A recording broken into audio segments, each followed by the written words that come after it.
bisa kita mulai. Eh, Selamat pagi semuanya, Sobat Harjo, dan siapa saja yang sudah bergabung di room meeting pagi ini. Salam sejahtera bagi kita semua, salam sehat. Semoga semuanya dalam keadaan baik-baik saja, tidak ada kekurangan apa. Eh, Baiklah, mari kita mulai diskusi pagi ini. Diskusi dengan tema peran Danais untuk penanganan COVID-19. Telah hadir di room meeting pagi ini Pak Aris Eko Nugroho, Kepala Paniradiapati Keistimewaan. Betul ya Pak Eko ya? Paniradiopati Mas.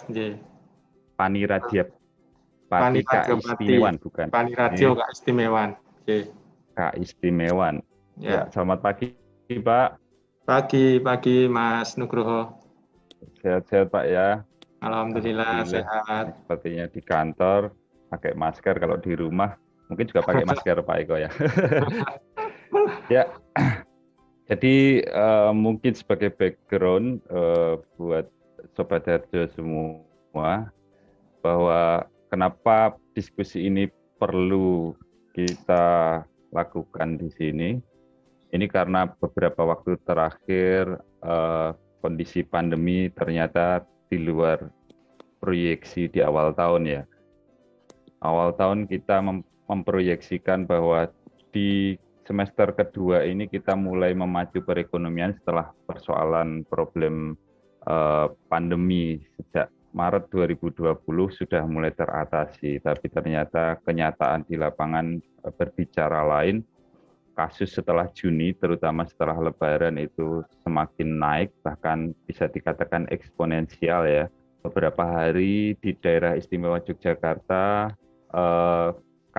penambahan kasus positifnya memecahkan rekor, termasuk juga tingkat kesembuhan yang semakin menurun jika dibandingkan dengan penambahan kasus dan kasus aktifnya. Bahkan sempat beberapa hari kemarin angka kesembuhannya di bawah angka nasional yang sebelumnya selalu ada di atas angka nasional, dan kemudian menjadi salah satu daerah yang harus menerapkan pemberlakuan pembatasan kegiatan masyarakat secara darurat di Jawa Bali.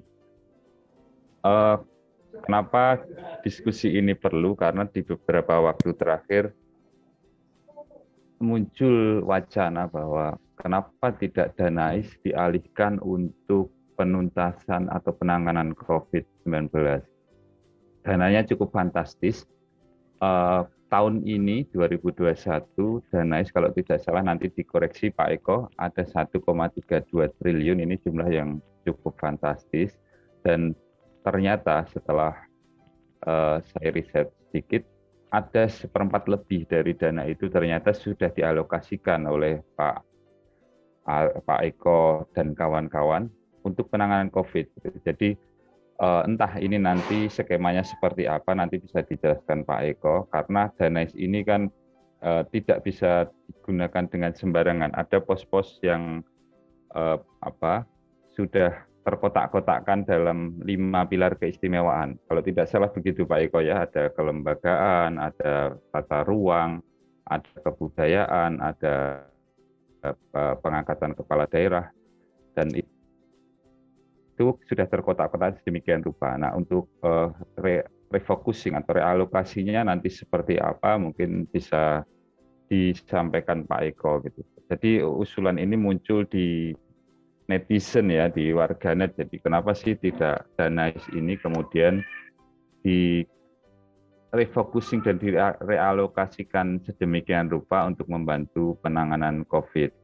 Walaupun mungkin sebenarnya sejak 2020 kami yakin, karena di awal Mei itu sudah muncul wacana bahwa Danais akan direalokasikan untuk penanganan COVID. Jadi saya pikir kalau dilihat dari alokasi di 2021 bahwa 340 miliar ini lebih dari 1/4 dari 1,32 triliun, saya yakin itu sudah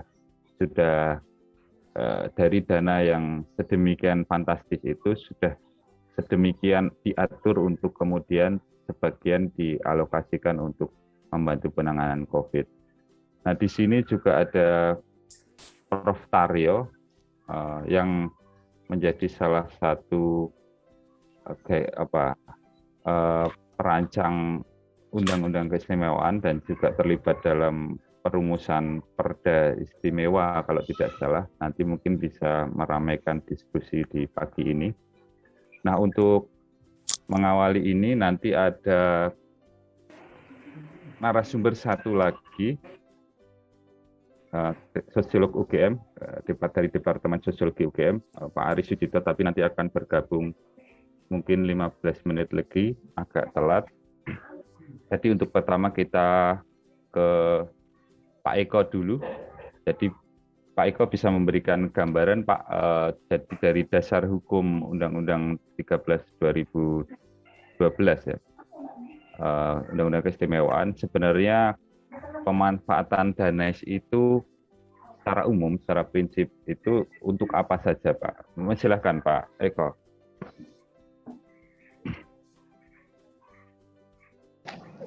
Matur nuwun Mas Nugroho Nur Cahyo. Yang kami hormati Bapak Ibu semua yang hadir melalui Zoom pada kesempatan kali ini. Sebelumnya Assalamualaikum warahmatullahi wabarakatuh. Kami akan menyampaikan dulu. Yang pertama tentu saja berkaitan dengan regulasi dulu. Ini menjadi bagian. Jadi bicara tentang dana keistimewaan ini, kalau di dunia pengelolaan keuangan namanya dana irmak, dana yang diarahkan oleh pemerintah pusat. Dan dana ini merupakan bagian yang diusulkan Pemda DIY, dibahas oleh kementerian, kemudian nanti muncul berita acara, dari berita acara inilah yang kemudian dituangkan menjadi bagian di APBD. Ini yang pertama yang perlu kami sampaikan dulu. Dana IS merupakan dana irmak. Yang kedua, dana IS ini diatur dengan peraturan Menteri Keuangan. Jadi peraturan Menteri Keuangan ini mengatur tentang pengelolaan dana keistimewaan dengan yang terakhir dengan PMK nomor 15 tahun 2020. Ini menjadi bagian yang perlu kami sampaikan kepada hadirin yang pada kesempatan ini mendengarkan apa yang kami bicarakan. Kemudian yang berikutnya yang perlu kami juga sampaikan sesuai dengan Undang-Undang nomor 13 tahun 2012 di pasalnya itu pasal 7 nomornya nomor 2 bahwa kewenangan terhadap dana keistimewaan ini ada 5 yang tadi sudah disampaikan oleh Mas Nur Cahyo tadi. Jadi berkaitan dengan tata cara pengisian jabatan gubernur, kemudian berkaitan kelembagaan, berkaitan dengan tata ruang, berkaitan dengan kebudayaan, dan juga berkaitan dengan pertanahan. Jadi ada 5 itu. Tidak setiap tahun kelimanya ada. Jadi di tahun ini hanya 4. Tapi di tahun 2022 nanti ada tambahan berkaitan dengan karena ada 5 di tahun 2022. Yang menjadi bagian yang perlu kami sampaikan, jadi sebelum saya berbicara tadi yang disampaikan oleh Mas Nur Cahyo tadi, sebenarnya dana IS ini bagian dari APBD. Jadi dana IS bukan di luar APBD. Ini yang perlu kami sampaikan. Dan dana IS ini kalau bicara persentase kurang lebih 23% dari APBD. Yang kata Mas Nur Cahyo tadi sangat fantastis tadi. Tapi itu 23% dari nilai APBD. Dana IS ini merupakan salah satu kantong pembiayaan yang diarahkan oleh pemerintah dengan tambahan kewenangan yang kami sampaikan tadi. Nah, di dana IS ini setiap perubahan-perubahannya membutuhkan kesepakatan dengan yang memberikan ke Pemda DIY. Dalam hal ini adalah pemerintah pusat yang berada di Jakarta. Di sana ada pemerintah Kementerian Dalam Negeri, ada Kementerian Keuangan, dan ada Kementerian Teknis yang akan mengkoreksi satu persatu. Jadi untuk merubah itu harus seizin dari teman-teman di pemerintah pusat. Agak berbeda dengan tahun 2020. Di tahun 2020 ada PMK lain yang mengatur, PMK 35 berkaitan dengan karena ada pandemi, sehingga kita boleh merefocusing dulu, kemudian dilaporkan. Tapi itu tahun 2020. Yang 2021 kembali lagi sesuai dengan PMK 15 tahun 2020. Ini menjadi bagian yang perlu kami sampaikan, biar juga Bapak Ibu juga memahami bahwa dana IS ini kalau merubah itu tidak kemudian langsung bisa berubah. Kemudian yang berikutnya yang perlu kami sampaikan juga, karena ini dikaitkan dengan pandemi COVID, memang sebenarnya kalau yang ideal di sini tidak hanya kami, tapi kan karena sekarang ini tadi Mas Nur Cahyo mendiko karena netizen mintanya dana IS, maka dana IS sendiri. Walaupun sebenarnya kalau kita bicara tentang pandemi dan kemudian penanganan, kita akan berbicara dengan seluruh komponen yang ada di APBD. Nah, komponen di APBD inilah yang kemudian di gugus COVID, kalau tidak salah, ada 3 tahapan penanganan. Jadi yang pertama berkaitan dengan penanganan kesehatan, kemudian yang kedua tentang penanganan terhadap dampak ekonomi, dan yang ketiga berkaitan dengan jaring pengamanan sosial. Ini yang menjadi bagian. Nah, ini yang kemudian agak berbeda dengan tahun 2020 juga. Tahun 2020 kalau Bapak Ibu Persani lihat belanja tak terduganya itu banyak.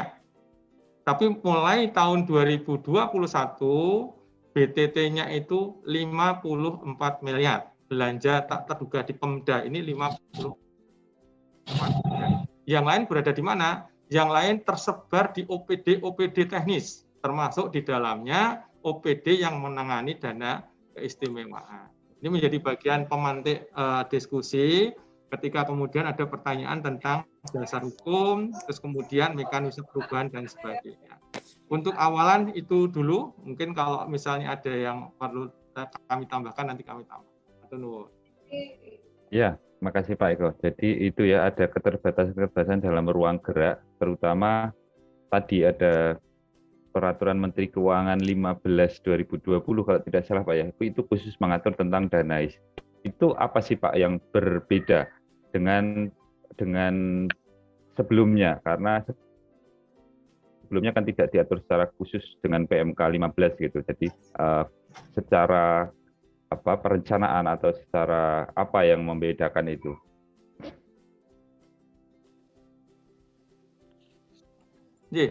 Jadi dari awal diatur dengan PMK, Mas Nur Cahyo. Jadi diatur dengan PMK yang pertama kali PMK-nya itu 173. Ini menjadi nilai anal itu ya. Jadi itu semua diatur dengan PMK. Jadi belum pernah dana IS kok tidak diatur dengan PMK.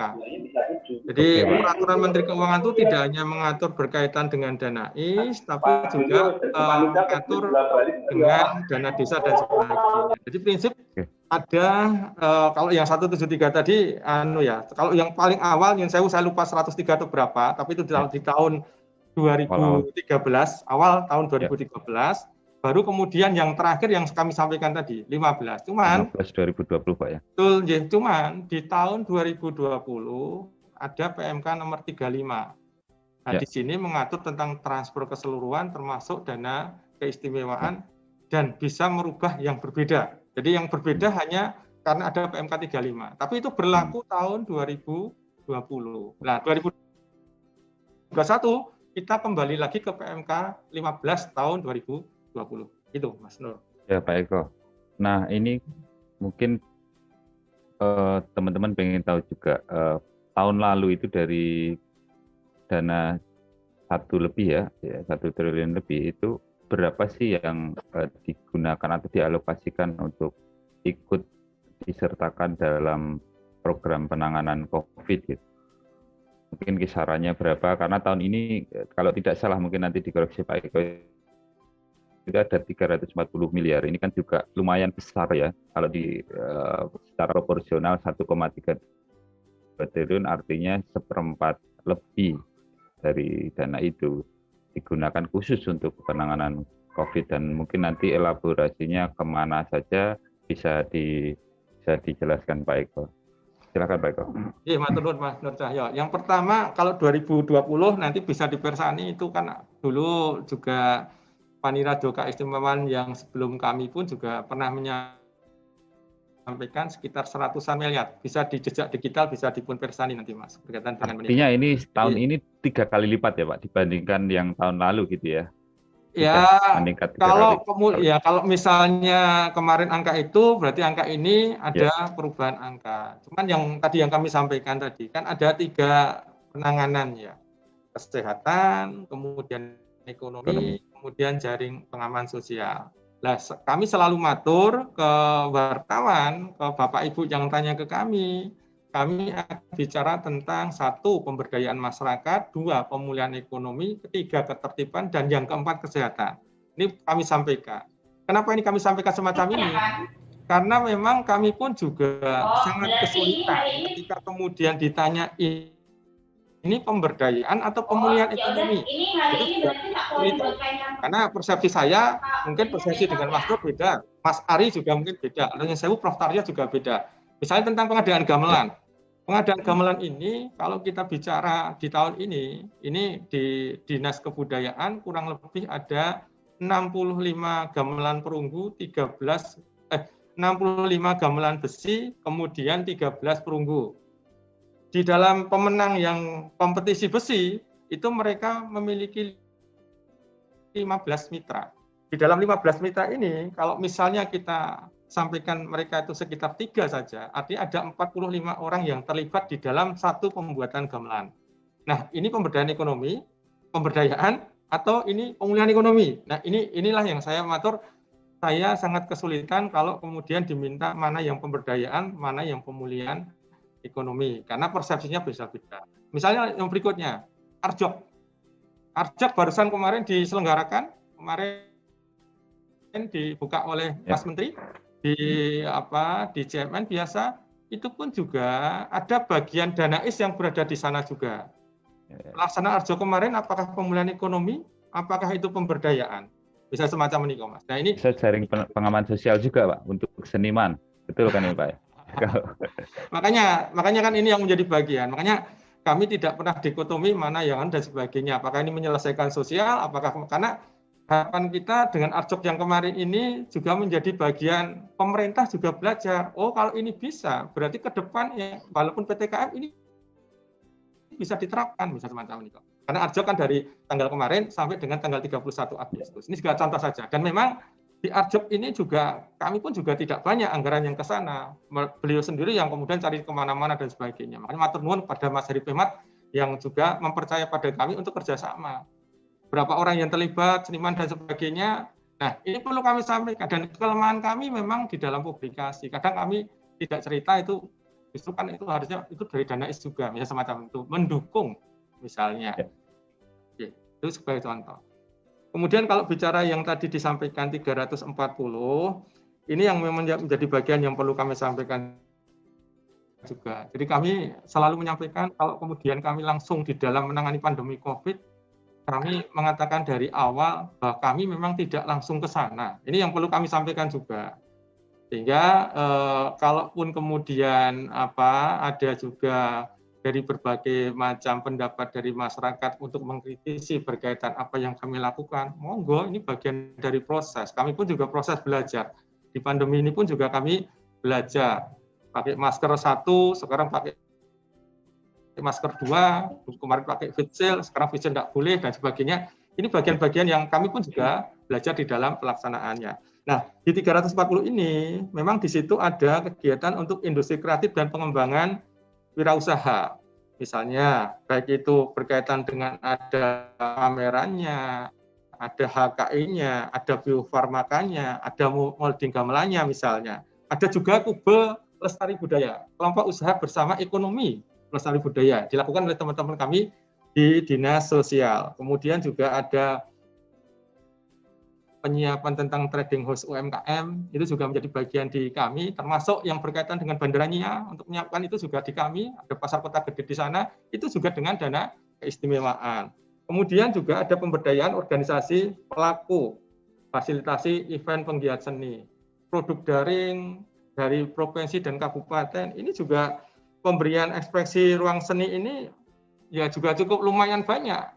Itu lebih dari 57 miliar untuk kaitan dengan itu. Itu pun kalau kemudian dikaitkan kemudian pertanyaan, ini ekonomi atau ini pemberdayaan, ini yang juga kita perlu diskusi. Kemudian juga ada tentang penataan wisata di era normal ini melalui penataan anyar. Ini juga dilakukan oleh teman-teman di pariwisata. Kemudian juga ada sarana prasarana yang tadi sempat kami ceritakan, ada gamelan, ada pakaian, kemudian juga ada alat kesenian. Ini juga menjadi bagian. Bahkan kemudian yang perlu kami ceritakan, ekosistem digital di kita itu juga dengan dana keistimewaan. Bandwidth untuk 438 kelurahan itu juga dengan dana keistimewaan. Ada fasilitasi 71 UMKM WiFi gratis, itu juga dengan dana keistimewaan. Ada juga WiFi free WiFi untuk publik 57, ada 16-an CCTV untuk panorama. Kemudian juga ada berkaitan dengan WiFi untuk objek wisata, itu juga semua berasal dari dana keistimewaan.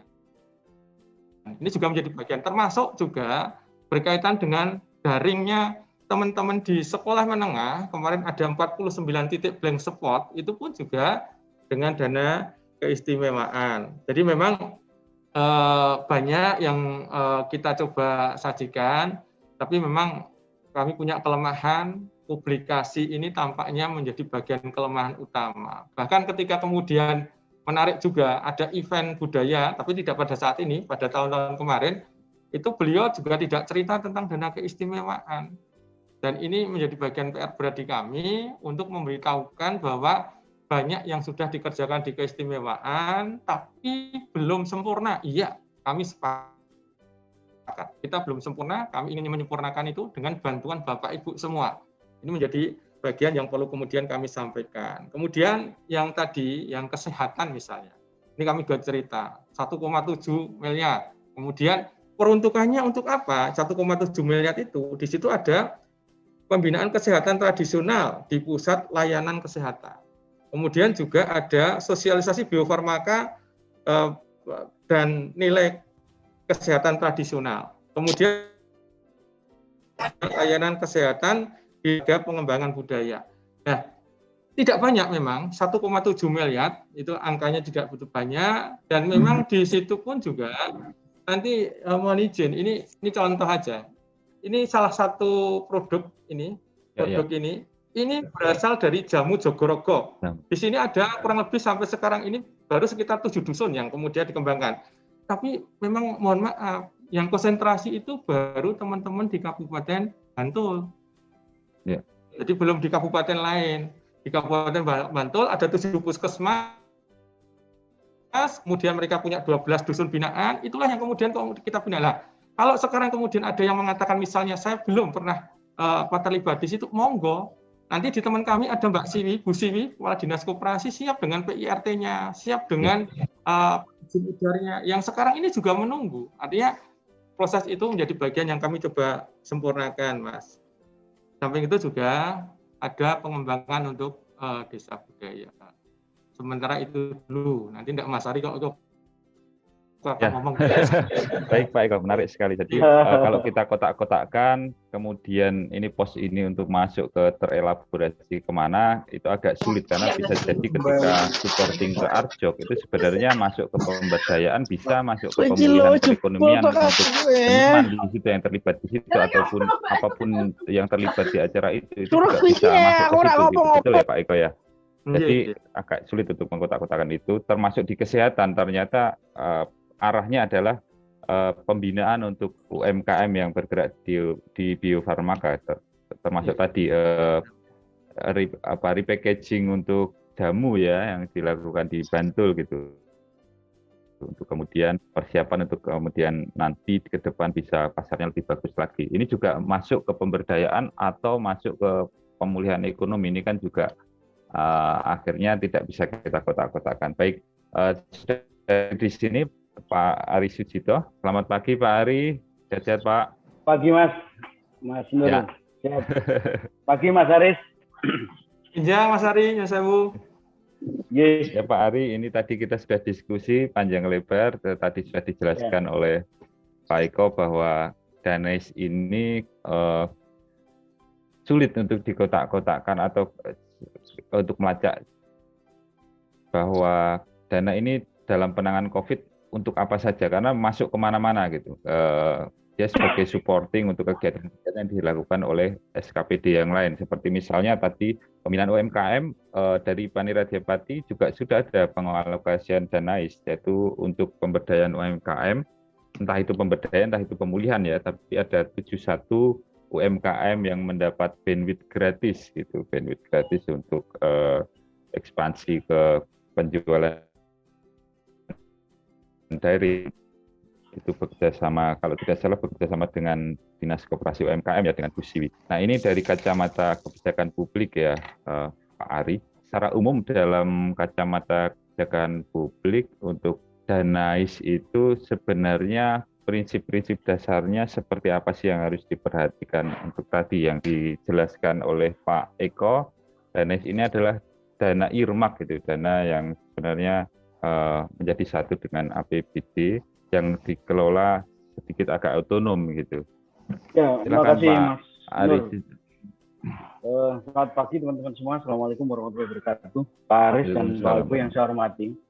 Jadi kalau pertanyaannya itu bagaimana dikelola Danais? Ya sebagaimana dana publik, dia punya aturan, punya rule gitu. Dan itu diatur dalam skala yang lebih luas, misalnya peraturan perundangan yang punya implikasi ke sana. Nah, seperti undang-undang keistimewaan, saya kira arah yang bisa punya pesan untuk kesejahteraan dan sebagainya. Tapi sekali lagi ini poinnya adalah situasi darurat. Situasi di mana tidak normal. Karena situasi tidak normal, ini kuncinya harus ada political will. Komitmen politik, kemauan politik untuk merealokasi. Nah, constraint-nya di mana gitu. Tadi sudah dijelaskan, mungkin Pak Aris sudah bicara banyak, mungkin tidak mendikotomi antara pemberdayaan atau pemulihan. Nah, pemulihan dengan pemberdayaan juga bisa, pemulihan dengan sifatnya charity juga bisa gitu. Nah, artinya memang yang situasi seperti ini, selain komitmen politik, butuh juga negosiasi oleh pemerintah provinsi ke pemerintah pusat untuk memastikan akuntabel secara administratif dan akuntabel secara sosial. Nah, memang nggak bisa dipisah sekedar akuntabilitas secara administrasi keuangan, tapi masyarakat mengalami keleleran, terus mengalami problem yang cukup serius, misalnya tidak tertangani COVID yang kayak gini-gini gitu. Dan tapi sebaliknya juga, ketika menangani ini harus ada juga payung dan negosiasi yang untuk dipastikan implikasi dari sini tidak punya implikasi hukum. Gitu. Kayak cerita, saya ingat peristiwa dulu penanganan bencana di Bantul dan beberapa daerah dikaitkan dengan pengelolaan dana publik. Nah, saya punya sedikit dan mungkin ini bisa jadikan bahan pertimbangan. Jadi kalau kita bicara krisis ini memang tidak bisa dipungkiri implikasinya membutuhkan effort, membutuhkan daya dukung, membutuhkan resource yang memang butuh kerja extraordinary. Ya dampaknya ini terutama pada kelompok menengah dan ke bawah. Ya saya harus akui pemerintah pusat lakukan suatu, pemerintah provinsi, pemerintah kabupaten juga, bahkan di desa juga banyak inisiatif yang itu juga difasilitasi oleh teman-teman CSO. Nah, kalau kita lihat pada aspek itu, ya memang kerja ini nggak cukup karena memang perlu langkah besar, dan ini saya sebut sebagai kemauan politik dan terobosan, karena tindakan untuk menambah energi ini diperlukan sekarang ini. Jadi tidak sekedar, saya punya analisis bahwa Pak Aris mungkin punya komitmen soal itu, tapi disciplinizing pada birokrasi maupun kelompok-kelompok yang lain yang bisa punya nada dasar yang sama, frekuensi yang sama untuk merefocusing, kemudian merealokasi, terus beyond dari sekedar rutinitas, beyond dari sekedar template yang reguler kayak gitu membutuhkan effort yang besar, karena kita tahu ya memang negara juga dituntut untuk punya tanggung jawab dengan ekstra kerja keras. Karena juga masyarakat sekarang punya inisiatif yang banyak. Saya apresiasi misalnya pemanfaatan dana desa ini kan kemarin terjadi goncangan itu. Kemudian muncul advokasi untuk direalokasi yang tidak semata-mata memenuhi dasar kriteria sebagaimana model normal sebelumnya gitu. Nah kemudian didorong, meskipun belum efektif, tapi yang menarik adalah munculnya inisiatif pemerintah desa untuk membuat aktivitas atau kegiatan atau program-program yang menangani jangka pendek soal korban COVID ini. Dan ini luar biasa di beberapa kasus. Saya mengambil contoh ya catatan dari kemarin ada teman-teman forum pengurangan risiko bencana dan jaringan OMS itu juga memberi beberapa hal yang menurut saya rekomendasinya menarik soal penanganan korban, terus kelompok rentan dari pandemi ini, dukungan bagi relawan itu juga harus menjadi prioritas. Soal sarana dan prasarana yang bisa mampu membuat nyaman bagi para mereka yang menjadi korban, dan juga isu yang penting tadi kemarin itu juga muncul akses data. Kadang-kadang kita itu nggak ngerti mana rumah sakit yang masih bisa nampung dan berapa jumlah korbannya yang bisa akses untuk data mengenai tempat-tempat mana yang menyediakan sarana. Dan itu sebetulnya penting untuk Nah, mengingat problem dan risiko itu, saya yakin sebetulnya memang butuh terobosan. Maka diskusi mengenai dana itu saya kira harus dibicarakan dalam konteks untuk extraordinary karena situasi darurat. Jadi makna dana itu sebetulnya kan seberapa jauh dapat dimanfaatkan untuk kepentingan masyarakat, mampu menjawab problem nyata. Nah, kalau problem nyatanya adalah korban COVID, maka harus ada komitmen sekaligus negosiasi. Nah, saya bayangkan misalnya pemerintah provinsi bisa bernegosiasi dengan pemerintah pusat supaya tidak offset juga. Nanti nada dasarnya harus sama. Kalau misalnya ruang diskresi ini bisa dimanfaatkan dengan baik, saya bayangkan dana ini akan punya makna yang lebih nyata. Nah, mungkin tadi sudah diceritakan oleh Pak Aris bahwa upaya untuk melakukan pemberdayaan atau ke recovery dan ekonomi itu banyak dilakukan. Nah, mungkin perlu disampaikan ke publik tautan dan kaitan agar antar sektoral, antar dinas itu juga punya komitmen yang sama, karena tidak sekedar ada gelontoran dana kemudian memanfaatkannya tidak punya sense of crisis. Nah, saya kira ini tantangan cukup serius. Sehingga perspektif budaya, sosial politik, ekonomi dan politik kebijakan ini juga harus menjadi bagian dari paket. Nah, saya punya pemikiran ini, usulan dari teman-teman PRB itu saya kira sangat menarik agar dana publik ini dikaitkan dengan beberapa usulan yang tadi disebut langsung, misalnya pemanfaatannya kepada masyarakat. Nah, saya kira yang tadi mungkin beberapa bagian disampaikan oleh Pak Aris, perlu juga Pak Aris antar sektoral itu untuk membuat roadmap di dalam penanganan ini sifatnya jangka pendek dengan memanfaatkan dana ini. Kalau misalnya masih ragu, ya tentu harus ada diplomasi ke Kemenkeu dan Kemendagri gitu soal ini, karena dibutuhkan kecepatan. Saya yakin mereka juga punya permakluman bahkan dukungan untuk memanfaatkan dana itu dengan refocusing dan realokasi dengan mengaitkan dengan problem-problem real. Misalnya ya tidak semata-mata soal permodalan pengembangan ekonomi, tapi juga dalam jangka pendek misalnya soal kebutuhan alat-alat kesehatan pun, mengapa tidak, karena itu memang dibutuhkan jangka pendek. Nah, memang harus ada catatan yang sangat penting bahwa konsolidasi budget ini yang sifatnya responsif risiko bencana ini harus menjadi bagian dari komitmen politik di atas. Kalau enggak, nanti saya juga melihat karakter birokrasi itu ragu gitu. Kalau enggak ada komitmen politik yang disusuli dengan dasar hukum gitu, ragu. Padahal sebetulnya masyarakat butuh itu gitu. Nah, ini yang saya kira penting untuk diadvokasi. Saya ingat betul pemanfaatan dana desa itu sekarang sudah mengalami perubahan yang tentu harus mengaitkan dengan kaitannya dengan problem COVID. Sekalipun belum sempurna, tetapi komitmen ke sana ada. Nah, di luar itu juga perlu konsolidasi dan pemaduan budget ya, berbagai sumber, sehingga spiritnya itu sense of crisis. Karena saya lihat ini pemerintah sudah mengerjakan banyak hal, namun memang ini kedodoran luar biasa. Ya, implikasinya ini kan bencana ini tidak semata-mata sifatnya sebagaimana bencana alam. Bencana non-alam yang itu punya implikasinya itu berlipat. Orang tidak boleh aktivitas, lockdown, orang sakit, dilema antara memprioritaskan kesehatan dengan pilihan kemanusiaan sama ekonomi gitu. Itu seringkali benturan. Nah, tidak bisa ditamputi. Ya, orang misalnya soal lockdown itu terjadi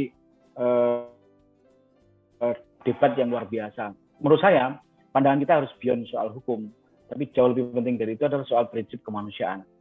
Kalau kita hanya melihat hitam putih antara orang nggak boleh pergi kemana-mana, sementara ini tidak disuplai, itu juga berat. Tapi dibiarkan bebas dengan risiko yang besar, itu juga tidak menyelesaikan masalah.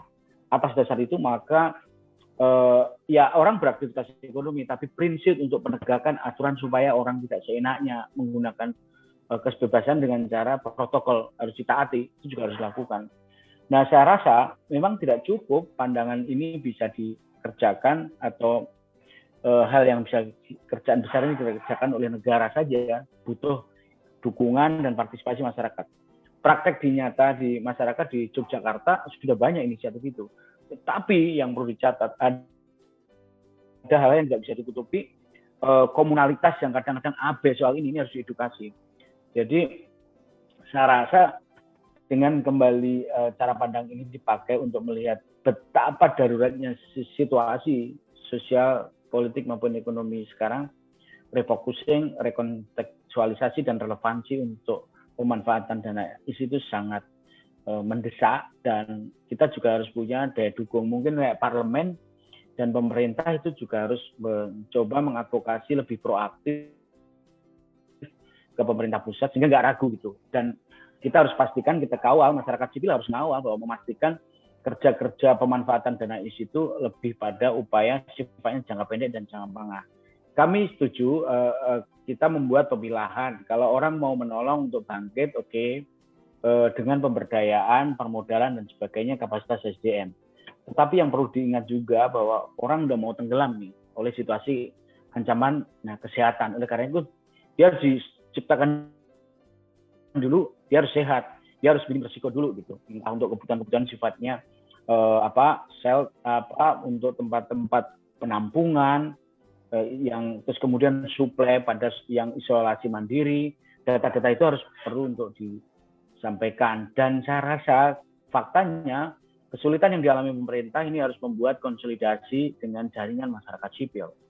Karena kalau dikerjakan oleh pemerintah, saya nggak yakin debat antar sektoral aja seringkali tidak klop ya mengenai data itu. Dan ini saya kira membutuhkan peran masyarakat sipil. Di Yogyakarta sudah banyak saya kira aliansi, asosiasi atau forum-forum seperti forum pengurangan risiko bencana misalnya, sama jaringan lainnya yang bisa dijadikan partner strategis, sehingga pengawalan ini akan bisa mampu untuk punya daya dukung sekaligus kontrol. Perspektif ini sekali lagi saya ingin tekankan, harus ada kerja kolektif, kerja bareng, dan harus ada komitmen untuk mengatasi di luar hal yang normal ini. Nah, ini yang saya kira penting bahwa gubernur bisa menunjukkan komitmen ini dengan mengajak agar birokrasi ini punya cara pandang yang inline atau sinkron satu sama lain. Saya kira ini tantangannya ke sana, Mas. Dengan kerja pemaduan advokasi ini, kunci terakhir kemanusiaan harus menjadi dasar kebijakan. Akuntabilitas administratif dan sosial itu membutuhkan kemauan politik untuk membuat kebijakan pengelolaan dana IS. Saya itu Mas pengantar saya. Ya, Pak Ari. Sudah panjang lebar sekali yang disampaikan Pak Ari. Nah, Pak Ari, ini tadi yang pertama adalah sense of crisis yang utama di pengambilan policy di tengah situasi yang extraordinary. Tapi kalau kita lihat bahwa pemanfaatan dana ini bisa dilihat dari prioritas ya. Untuk saat ini di tengah pandemi pastinya prioritas pertama adalah penanganan kesehatan, kemudian baru pemulihan ekonomi, dan juga berbareng dengan jaring pengaman sosial seperti yang dikatakan Pak Ari tadi, bahwa tidak mungkin di tengah PPKM darurat ini orang tidak boleh bermobilitas, tapi tidak ada jaring pengaman sosial di situ. Nah, ini yang prioritas kalau dilihat ditilik dari rule dan regulasi yang selama ini dianut dalam pemanfaatan dana, ada 5 pilar keistimewaan. Ini yang paling prioritas. Itu kalau menurut Mas Pak Ari apa nih dari tadi, dari pengaman sosial ataukah di support di mananya gitu. Kalau kesehatan mungkin kalau beli alkes apakah memungkinkan gitu dengan kondisi dana ini tidak secara regulasi itu sangat terbatas gitu. Karena kalau misalnya mau tadi dikatakan Pak Ari, kita harus kontekstualisasi dan relevansinya diutamakan, tapi ketika kebutuhannya alkes apakah mungkin seperti itu? Jadi Mas Nur, regulasi, hukum, undang-undang itu harus didasari oleh prinsip kebutuhan kemanusiaan. Itu dulu. Atas dasar itu, maka untuk mengaitkan pemanfaatan dana publik itu untuk kebutuhan kemanusiaan, harus ada intervensi dan komitmen politik. Nah, apakah tadi pertanyaannya adalah undang-undang sudah mencakup sekarang, ketata kelolanya sudah mencakup. Nah, kalaupun belum, ya butuh terobosan, butuh komitmen politik itu. Nah, masalahnya apakah ini menjadi sekedar tugas birokrasi ataukah tugas DPRD dengan gubernur untuk diplomasi, untuk negosiasi agar frame kebijakan ini tepat. Nah, oleh karena itu menurut saya ini akan berlangsung tidak dalam jangka pendek saja. Kita kan nggak tahu nih sampai kapan. Pandemi COVID ini, dilihat trennya aja dulu udah mau landai, mau terus meledak lagi dengan varian baru. Nah, atas dasar itu kerja yang sifatnya darurat dan kerja strategis pemberdayaan itu harus beriringan. Poin saya apa? Misalnya dalam situasi darurat memang kebutuhan faktanya soal fasilitas kesehatan, terus suplai untuk mereka yang isolasi mandiri agar disuplai. Ya, prioritas itu. Nah, persoalannya adalah di mana mata anggaran itu dirancang, disusun, disesuaikan. Nah, itu tugas politisi, tugas komitmen politik dari pemimpin itu untuk bisa mensinkronkan itu agar keputusan sehingga implementasi itu tidak ragu. Nah, sekali lagi ini komitmen politik itu didasari oleh kepentingan kemanusiaan. Akuntabilitas administratif itu harus juga punya makna secara sosial dan sebaliknya. Nah, poin ini yang saya kira harus dijadikan dasar untuk membuat prioritas. Ya, kita lihatlah misalnya berdasarkan input forum pengurangan risiko bencana itu, saya lihat sama OMS itu, kita lihat inisiatif masyarakat itu banyak, tapi mereka kedodoran, terutama fasilitas kesehatan. Ya, kalau soal pendidikan macam-macam oke lah. Soal ekonomi ya sektor real gerak di bidang aktivitas untuk pemenuhan bahan pokok dan sebagainya. Itu didiagnosis. Menurut saya tidak ada salahnya, cuman sekali lagi keraguan ini mereka ragu ini karena butuh komitmen politik yang itu antara konsensus yang menjadi dasar agar kerja-kerja di lapangan itu mereka nggak laku. Misalnya pengalaman di Bantul kayak kira menjadi cerita masa lalu yang perlu untuk dijadikan pelajaran. Nah, poinnya prioritas itu ya didefinisikan sesuai dengan kebutuhan yang diperlukan oleh masyarakat. Misalnya soal alat-alat kesehatan, soal oksigen, soal fasilitas yang mampu mereka menampung mereka yang isolasi itu, yang isolasi mandiri, datanya itu kan nggak pada ngerti ya. Karena situasi carut marut itu. Nah, yang kayak gitu menurut saya harus jadi prioritas. Saya kira ini hanya membutuhkan komitmen dan konsolidasi data, komitmen politik, jaringan tidak hanya dipecahkan oleh pemerintah tapi juga dukungan masyarakat sipil. Baik, jadi mutlak pemerintah tidak bisa bekerja sendiri, artinya harus ada kolaborasi dengan masyarakat sipil. Nah, kita melihat tadi sense of humanity itu yang paling utama dalam political will di tengah pandemi. Apakah dengan melihat dari proporsi, Mas Ari, tahun lalu kurang lebih 100 miliar yang sudah direfocusing untuk penanganan COVID.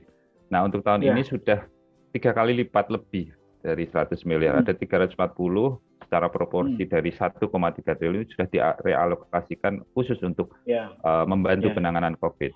Nah, itu apakah sudah bisa dibilang ada political will dari pemerintah daerah untuk tadi penanganan dalam jangka pendek yang mengutamakan kontekstualisasi dan relevansi? Jadi peningkatan jumlah budget tiga kali ya, itu 300-an sekian itu harus juga berkorelasi pada strateginya. Mungkin saya tadi katakan ya, kalau dulu mungkin pelibatan masyarakat sipil masih terbatas. Nah, mungkin sekarang ini perlu juga kolaborasi masyarakat sipil, entah itu berbasis komunitas, dikerjakan oleh CSO, dikerjakan oleh ormas, kelompok-kelompok dampingan yang itu bisa dilibatkan bahkan jurnalis. Misalnya soal pendataan, sense of krisis kita itu, data itu kadang-kadang carut-marut gitu. Oke, pemerintah memiliki porsi ini, keterbatasan apa yang perlu kita suplai. Nah, itu kebijakan harus inklusif untuk ajakan ada engagement bersenyawa satu sama lain. Jadi saya apresiasi peningkatan alokasi dana untuk penanggulangan COVID ini 3 kali lipat. Nah, itu harus diikuti oleh strategi yang berbeda dibandingkan tahun lalu dan diikuti juga pelibatan sistem yang lebih mampu responsif terhadap ancaman yang ada. Contoh yang konkret itu soal siapa kelompok rentan yang sebetulnya berisiko kena. Dulu kan bergeser dari kantor klaster itu sekarang jadi keluarga. Berarti harus ada strategi untuk pendampingan keluarga, diagnosis data itu. Hidupkan kampung, sistem informasi kampung, sistem informasi kelurahan atau desa, itu hidupkan itu dan cek itu. Nah, dengan cara seperti itu ya nggak mungkin teka-teki ini dipecahkan oleh pemerintah. Nah, saya yakin komitmen anggaran harus diikuti oleh komitmen politik untuk melibatkan banyak pihak di dalam pengelolaan sumber daya ini agar kecepatan penanganan korban itu bisa dilakukan sehingga saya bayangkan dan sebesar itu kalau strateginya sama dengan kemarin ya itu tidak akan mengubah apa-apa, cuma menebalkan kwitansi nanti. Tapi kalau dana sebesar itu juga diikuti strategi dengan pelibatan masyarakat sipil, kelompok-kelompok, nanti pemerintah akan terbantu. Dan sekaligus ini juga menjawab kepentingan masyarakat. Memang harus ada trust, Mas. Harus ada kepercayaan, tapi juga harus ada kontrol. Ini antara kepercayaan dan kontrol itu harus jadi paket. Nggak boleh jol-jolan gitu. Nah, saya rasa juga harus ada trust. Gitu, gitu Mas Nur. Ya, Pak Ari. Ini sudah banyak pertanyaan masuk.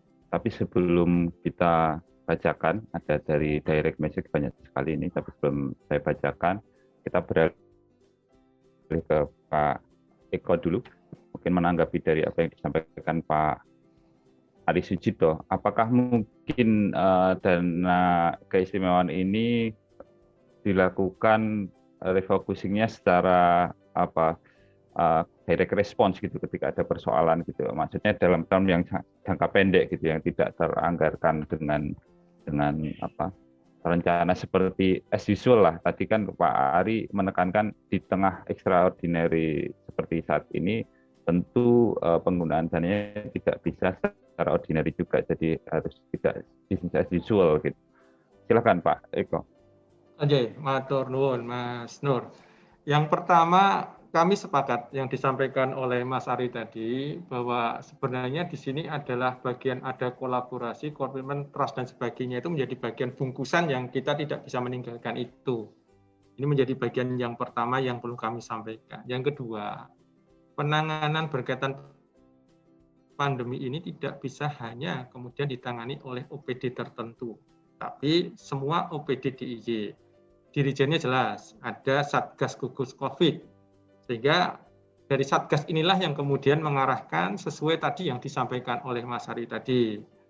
Nah, di situ sebenarnya yang perlu kami sampaikan, Ini kalau Bapak Ibu juga mengikuti yang disampaikan oleh Bapak Kepala Bapeda di hari kemarin, bahwa informasinya itu 242 miliar itu berada di APBD digunakan langsung kaitan dengan pandemi COVID. Ini yang disampaikan oleh Bapak Kepala Bapeda kemarin. Artinya 340 yang ada di dana IS ini menjadi kelengkapan untuk kemudian mengentaskan itu semua. Sehingga tentu saja dari kedua dana tadi itu kita bicara sumber dana. Sumber dananya tadi kami sampaikan ke Bapak Ibu, ini earmark. Kami itu punya aturan yang kami tidak bisa mengubah, namanya PMK 15 tahun 2020.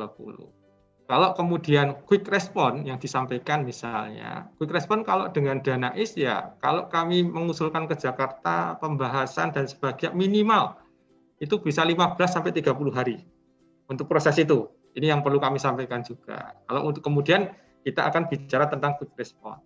Nah, yang berkaitan dengan sekarang misalnya, kondisi sekarang, teman-teman dinas sosial itu sudah siap dengan shelter sebanyak kurang lebih kalau tidak salah sekitar 78. Itu dengan dana apa? Itu dengan dana APBD. Jadi ada dana lain yang kemudian menjadi bagian, artinya dari sumber dana yang lain. Nah, kita berharap itu semua menjadi bagian kolaborasi.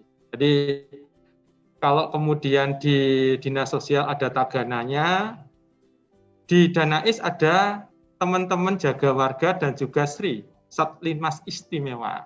Ini menjadi bagian. Nah, tentu saja Satlinmas Istimewa pun juga sekarang ini anggarannya, kalau kami bicara anggaran, itu kurang lebih sudah 150% naiknya dibandingkan tahun kemarin. Kalau kita bicara tentang jumlah anggaran.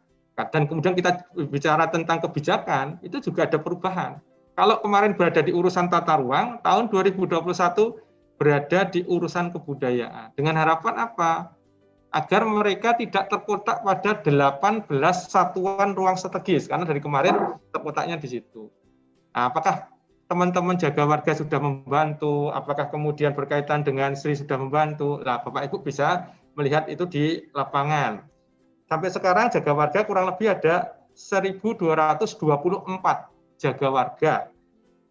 Ini yang berada di DIY. Kemudian dari teman-teman Satpol PP sampai dengan bulan Juni kemarin sudah membina kurang lebih sekitar yang sudah dengan ini ya, menikah targetnya 600 untuk sampai dengan bulan Juli, masih kurang 82. Nah, sampai dengan akhir tahun juga ada target 600, ada 1.200 itu menjadi bagian target untuk peningkatan. Dan hari ini juga Mas Kasat, Mas Noviar sedang memberikan informasi mengenai jaga warga. Dan juga nanti, mohon izin ini kami laporkan sekaligus juga ada koordinasi dengan Biro Tata Pemerintahan. Berkaitan apa? Penggunaan dana desa kemudian menjadi bagian kolaborasi. Sampai hari ini, untuk shelter dari 78 tadi, sudah ada pemenang lelangnya, itu bisa running. Tapi syaratnya minimal 10 penyitas, misalnya semacam itu. Nah, ini menjadi bagian juga. Jadi memang kalau kami lebih senang mengatakan kolaborasi keseluruhan. Tadi Mas Ari sempat menyinggung berkaitan dengan gempa 2006. Dulu betul-betul 112 atau 114 miliar itu berasal dari refocusing semua kegiatan. Tapi yang bukan earmark. Kalau earmark enggak mungkin. Earmark harus minta izin dulu ke Jakarta. Nah, kami punya kesempatan di tahun ini satu kali lagi. Kalau kemudian kami mau cepat, kemudian kami lakukan sekarang tanpa persiapan matang, itu juga ada kemungkinan nanti silpanya berkurang. Silpa kalau kemudian silpa itu ada, menjadi pengurang tahun berikutnya. Jadi kalau misalnya sisa 40 miliar, berarti tahun besok kami dikurangi 40 miliar. Ini juga menjadi bagian. Tentu ini menjadi bagian proses, sehingga bahwa kita bicara tentang pandemi ini, kalau yang quick response apa? Namanya BTT.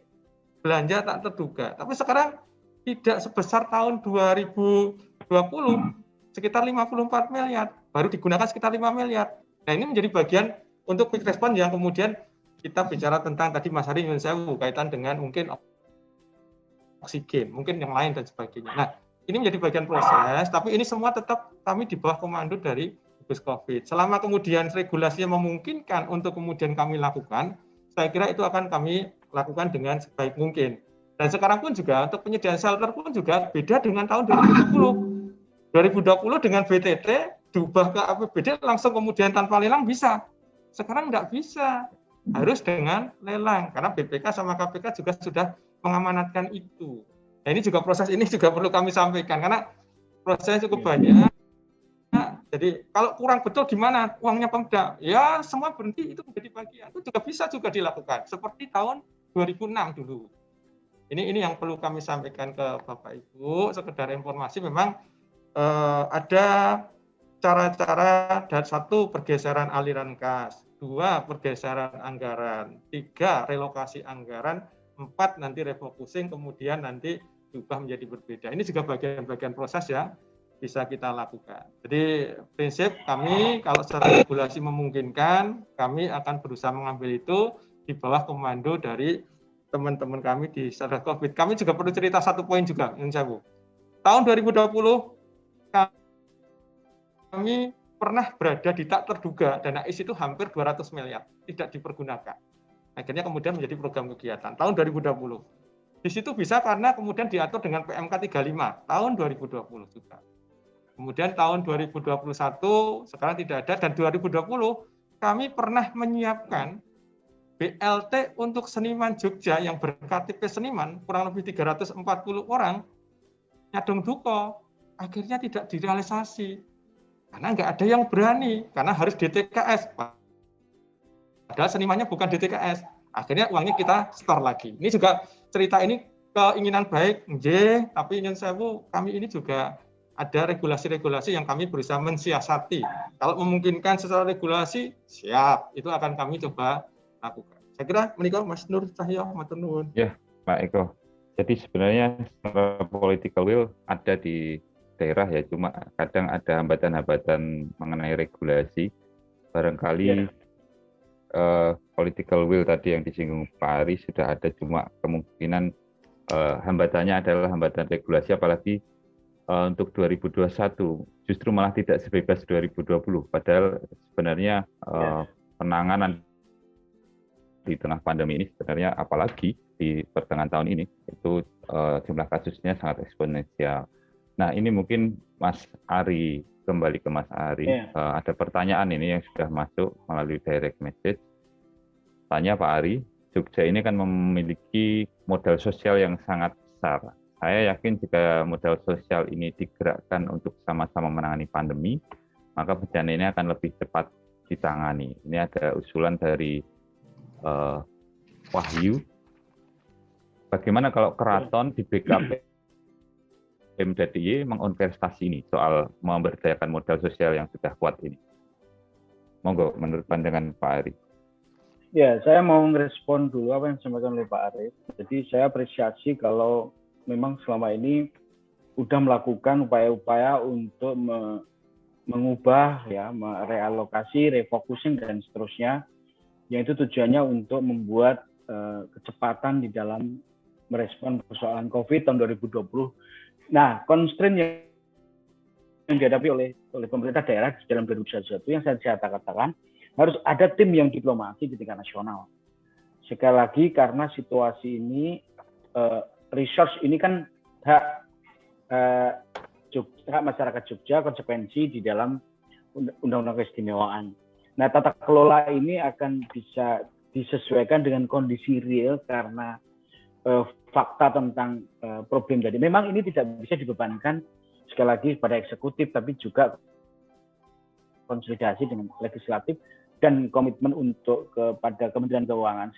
Saya tadi merefer apa yang disampaikan oleh Pak Aris, peraturan Menteri Keuangan yang menjadi bagian atau kerangka umum di dalam pengaturan tata kelola dana IS harus diadvokasi, harus dinegosiasi, tentu semata-mata tidak tujuannya kerangka generik, tapi untuk mengafirmasi agar pemanfaatan dana IS lebih pada menjawab rapid response problem real itu punya payung hukum gitu. Saya sekali lagi upaya ini nggak cukup oleh sekedar misalnya Pani Radio, tetapi juga di level gubernur maupun di level parlemen. Nah, diplomasi ini penting untuk memastikan agar sektor-sektor yang lain itu tidak ragu untuk bekerja ke arah sana. Satu catatan. Tapi sekali lagi saya apresiasi Pak Aris yang sudah membuat terobosan, sekalipun masih terbatas. Sekarang itu butuh dukungan dari beberapa pihak yang mengadvokasi ke sana. Mungkin PMK, Peraturan Menteri Keuangan yang dianggap belum memberi ruang yang cukup lebar dalam menjawab problem pandemi dalam situasi darurat, perlu diadvokasi lebih jauh. Nah, yang kedua tadi catatan, di Jogja ini harus kita akui, sebetulnya ada banyak inisiatif. Social capital kita masih punya, yang itu ditandai oleh komunitas. Ini contoh aja di kampung saya, kalau ada isolasi mandiri itu tidak menunggu negara, tidak menunggu pemerintah. Ya otomatis langsung saling paham, kemudian dikirimi makanan, kirimi suplai vitamin. Nah, itu modalitas yang juga dikembangkan beberapa tempat yang lain. Nah, seperti Rondo, nah, Jawa Tengah itu ada Jogotongo. Terus di kampung kita di Jogja ini ternyata masing-masing komunitas punya inisiatif. Cerita 6 bulan yang lalu ya, Ibu Kepala Desa, Bapak Lurah maupun Bu Lurah itu banyak sekali punya inovasi yang melakukan penyelamatan itu. Bayangin kalau ini bisa menjadi capital kita untuk menjadi tumbuhan kekuatan kita, saya yakin recovery ini harus dipahami punya makna yang positif. Tetapi fakta yang juga tidak bisa ditutupi, banyak perilaku masyarakat, entah itu pedagang maupun masyarakat luas, itu yang kadang-kadang nyepelek gitu.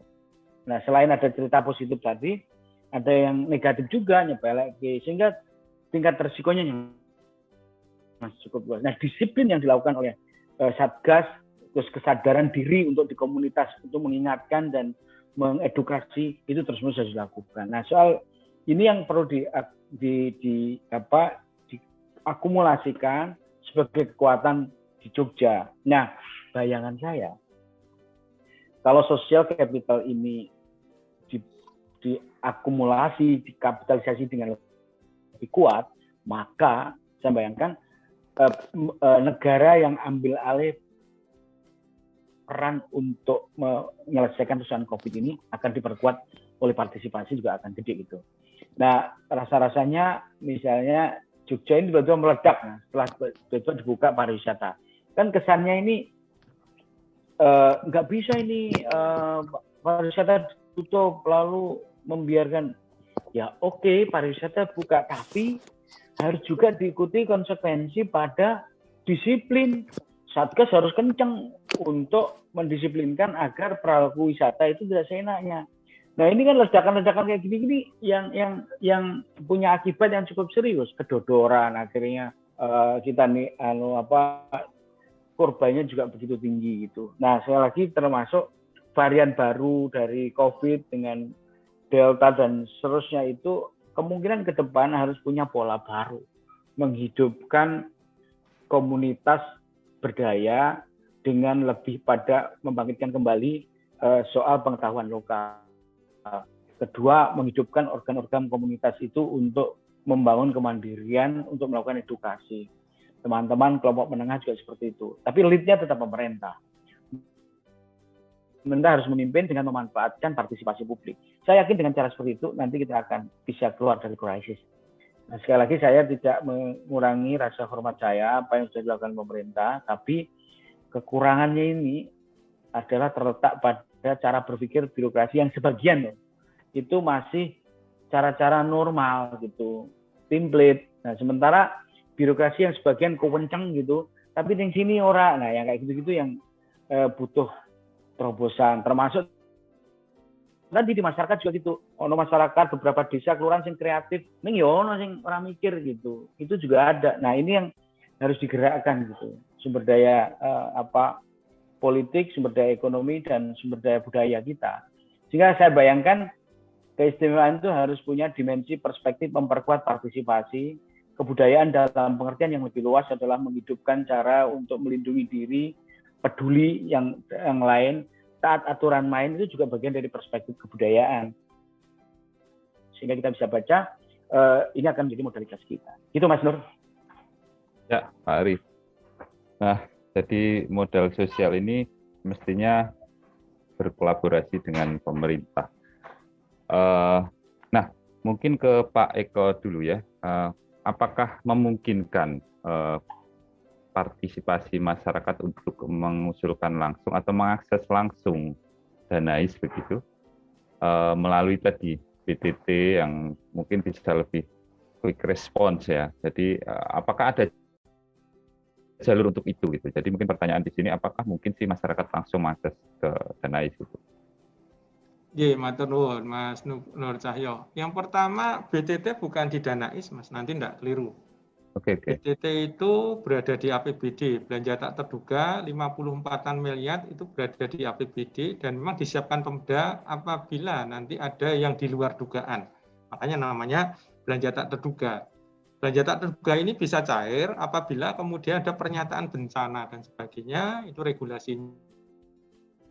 Kemudian nanti BPBD sebagai OPD yang langsung menangani, nanti dibantu oleh OPD teknis lainnya. Ini yang perlu kami sampaikan dulu sebagai awalan. Kalau memang di BTT itu menjadi bagian seperti yang dulu pernah ada, misalnya saja ketika erupsi Merapi, kemudian juga ketika kemudian ada Kelut, ketika Kelut kemarin sempat itu semua angkong dan sebagainya masyarakat bisa ngambil di BPBD. Pengadaan juga, tapi itu tadi dengan dana tak terduga, Mas. Jadi tanpa lelang, tanpa kemudian seperti orang beli kacang, itu bisa dengan BTT. Tapi dengan catatan semua menjadi bagian constraint yang kemudian pembatasan-pembatasannya juga harus diperhatikan juga. Tapi prinsip yang memungkinkan seperti itu, masyarakat langsung akses dan sebagainya itu dengan BTT yang kemudian ada pernyataan tadi. Ini yang menjadi bagian yang pertama yang kemudian kami sampaikan. Kalau Danais masuknya namanya program kegiatan. Program kegiatan itu harus didesain dulu.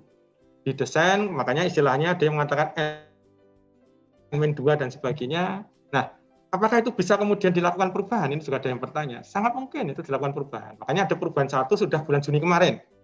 Jadi bulan Juni kemarin sudah ada yang namanya menikah. Kemudian juga yang perlu kami sampaikan, sekarang ini sudah kita coba kenalkan BKK pada kelurahan. Ini juga proses, Mas. Proses untuk pengenalan. Kalau BKK kelurahan ini bisa jalan dengan baik, ini menjadi bagian. Tapi ini kan juga, ini kan masih artinya belum dievaluasi, tapi kemudian kita harus berani ke sana lah. Ini yang kami juga harus hati-hati. Kami juga nggak mau kalau teman-teman kami nanti justru kemudian tidak tidur di rumah, Mas. Itu kan juga kami berat kalau kemudian tidak pengennya baik, tapi kami tidak tidur di rumah. Itu juga, dan saya itu menjadi bagian yang constraint yang harus kami sampaikan. Nah, jadi di Danais ini program kegiatan, tadi ada juga pertanyaan ini, apakah kalau kemudian itu perubahan pertama sudah selesai, 1 kali perubahan apakah dipersiapkan? Iya, kami persiapkan.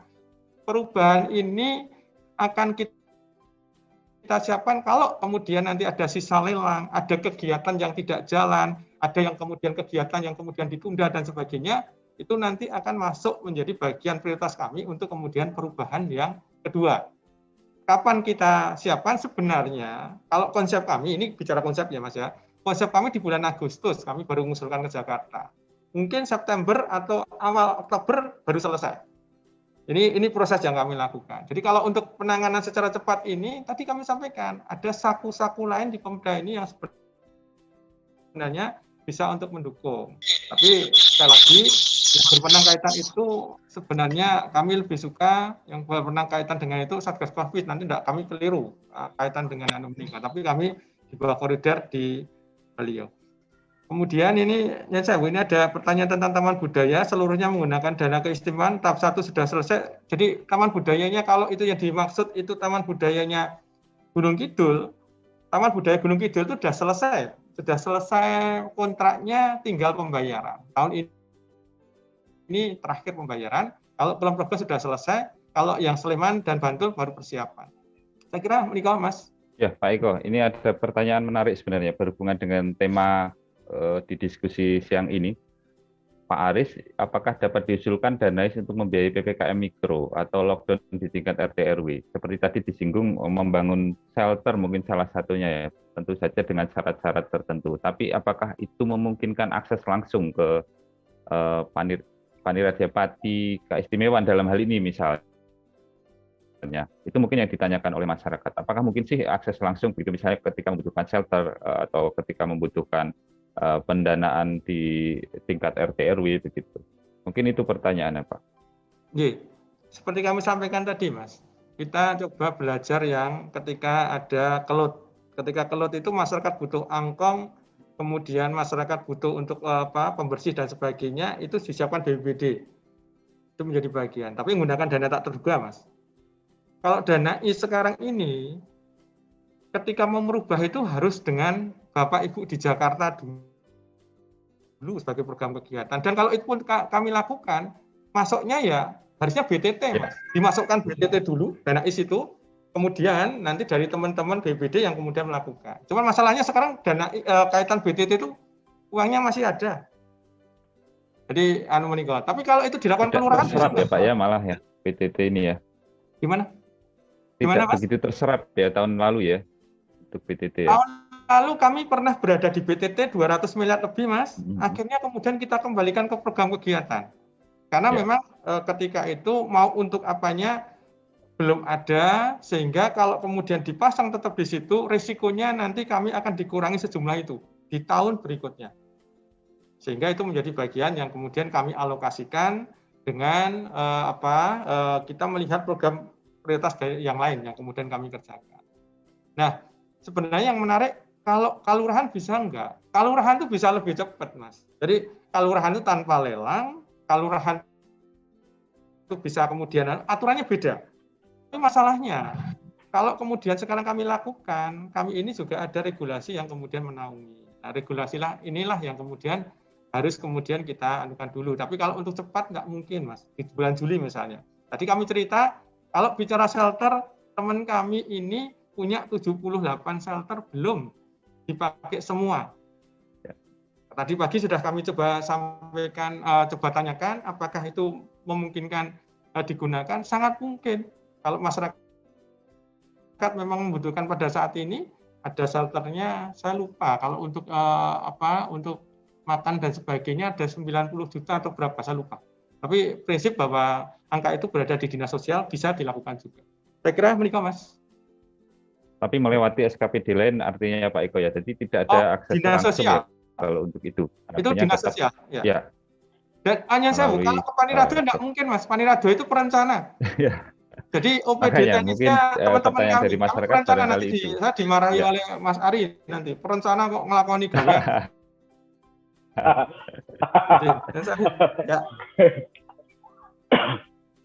Jadi tidak bisa akses langsung, artinya masyarakat ketika membutuhkan tetap dengan SKPD terkait, tentunya dalam naungan Satgas COVID ya, terutama konsolidasi penanganannya. Jadi tidak bisa kemudian melangkah sendiri, nanti malah kacau.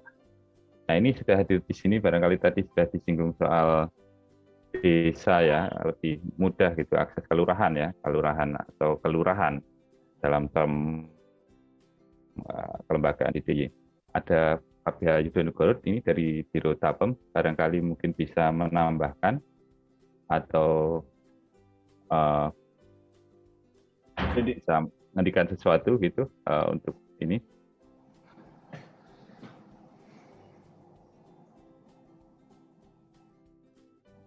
Ini ada Pak Bh Yudonegoro dari Tapem. Tadi kalau untuk kelurahan itu kan kemungkinan lebih bisa bergerak cepat. Ini juga ada dari Paguyuban Dukuh, Pak Sukiman. Selamat siang, Pak Sukiman. Ini ada Pak Sukiman sekarang. Ya, ada Pak Sukiman, ada Prof. Taryo. Barangkali Prof. Taryo bisa memberikan pandangan-pandangan, Pak, untuk menambahkan diskusi dan meramaikan diskusi yang ini. Prof. Taryo, salah satu perancang keistimewaan DIY. Saya sedikit lagi ya, Mas. Jadi saya sedikit nambahkan dulu. Jadi saya sedikit nambahkan bahwa problem pandemi COVID ini selalu di beberapa tempat membutuhkan daya dobrak untuk administrasi keuangan karena keraguan itu butuh intervensi politik. Ini kunci penting. Dan tentu ini tidak bisa dibebankan sekedar pelaksana di lapangan yang sesuai birokrasi. Nah, atas dasar itu, maka yang tadi disampaikan oleh Pak Aris, kita butuh untuk memastikan agar refocusing, realokasi, restrukturisasi dan sebagainya itu dimungkinkan, dan itu membuat ketidakraguan dengan cara harus ada negosiasi diplomasi kepada pemerintah pusat. Karena situasi yang dialami Jogja tidak hanya khusus Jogja, di beberapa tempat juga mengalami itu. Nah, itu catatan saya. Kemudian atas dasar itu maka peran parlemen, gubernur untuk bisa memastikan ke PMK, peraturan menteri yang itu tidak menjadi hambatan untuk melakukan refocusing yang lebih sesuai dengan konteks kebutuhan hari ini, kebutuhan sekarang, atau persoalan yang perlu dijawab dalam jangka pendek. Itu catatan saya yang pertama. Kedua, mari kita manfaatkan partisipasi masyarakat ini sudah mulai bergerak. Partisipasi dalam pengertian untuk penanganan kesehatan yang sifatnya pencegahan maupun penanganan. Lepas dari segala keterbatasan yang ada, ini harus dianggap sebagai modalitas yang bisa dikelola secara partisipatif, sekaligus modalitas yang dipakai oleh pemerintah daerah, provinsi, kabupaten, kota untuk melakukan upaya-upaya penanganan COVID. Yang ketiga, catatan penting menurut saya, konsolidasi antara pemerintah provinsi dan kabupaten kota ini harus lebih intens, karena dengan cara seperti itu akan menjemput inisiatif-inisiatif partisipatif tadi gitu. Ini catatan tambahan saya, Mas moderator. Ya. Terima kasih. Menarik sekali. Jadi tadi ya, hambatan-hambatan regulasi. Ini ada pertanyaan yang berhubungan dengan itu kepada Pak Aris ini, tapi apakah dari Pak Budiawan, izin bertanya Pak Aris, apakah Pemda DIY punya kerentek untuk bernegosiasi dengan pemerintah pusat atas nama kemanusiaan dalam penggunaan danais untuk penanganan COVID ya, terutamanya. Ini berhubungan dengan yang disampaikan Pak Aris Sujito tadi di depan, bahwa sense of humanity harus menjadi yang utama dan pertama dalam penanganan krisis gitu, dalam kebijakan anggaran terutama. Monggo Pak Aris. Ya, saya kira sangat, Mas. Kami pun punya kerentek itu, Mas. Makanya saya dengan Pak Kiman pernah dimarah-marahi karena belum bisa BKK pada kelurahan. Tapi saya mau izin Pak Kiman mau izin 32, tapi sekarang alhamdulillah sudah 120, walaupun belum banyak, belum 392 yang dikerjakan Pak Kiman belum bisa kami jalankan. Tapi prinsip kalau kerentek itu keinginan kita banyak, Mas. Artinya kita sangat pengen itu mudah, masyarakat SPJ-nya yo gampang, tidak bermasalah, itu menjadi bagian kita ingin itu. Kemudian kalau ini ada juga pertanyaan kenapa shelter belum dipakai, informasi dari teman-teman kami di Dinas Sosial baru 14, yang sekitar 14 tapi tambah lagi katanya. Tapi tambah berapa saya tidak update yang terakhir. Karena lelangnya baru, pemenangnya di bulan Juli ya. Jadi baru bulan Juli ya. Kalau mau mengakses gimana? Silakan dengan berhubungan dengan teman-teman Dinas Sosial. Cuman sekilas tadi kami sampaikan, kami tanya shelternya itu syaratnya apa? Salah satu syaratnya adalah paling tidak minimal 10 penyitas. Ini menjadi bagian yang perlu kami sampaikan ke Bapak Ibu. Kemudian yang berada di mana? Kalau berada di mananya itu menjadi bagian bisa bergeser-geser sesuai dengan kesepakatan dengan Dinas Sosial, dicermati oleh timnya. Dia punya timnya inilah yang sudah mencermati. Tapi semua bukan dengan dana IS yang kami sampaikan ini. Tapi ini menggunakan dana APBD yang didesain, tadi kami sampaikan, itu dengan cara lelang. Artinya cara lelang itu merupakan program kegiatan. Dan kebetulan saja di Lalai Juli ini ada pemenangnya. Kalau kemudian belum dilakukan lelang, mungkin ya tidak bisa apa-apa itu. Shelternya itu juga nunggu nanti bulan pemenang lelangnya entah bulan berapa. Ini menjadi cerita juga. Memang ada kelemahan kami dikaitan dengan regulasi dan pelaksanaan. Oke, barangkali dari peserta di forum ini ada yang bertanya langsung. Bisa di raise hand dulu, silahkan. Saya buka kesempatan 10 menit ya untuk tanya jawab terakhir atau mau menyampaikan sesuatu dari selain narasumber di sini, silahkan raise hand dulu.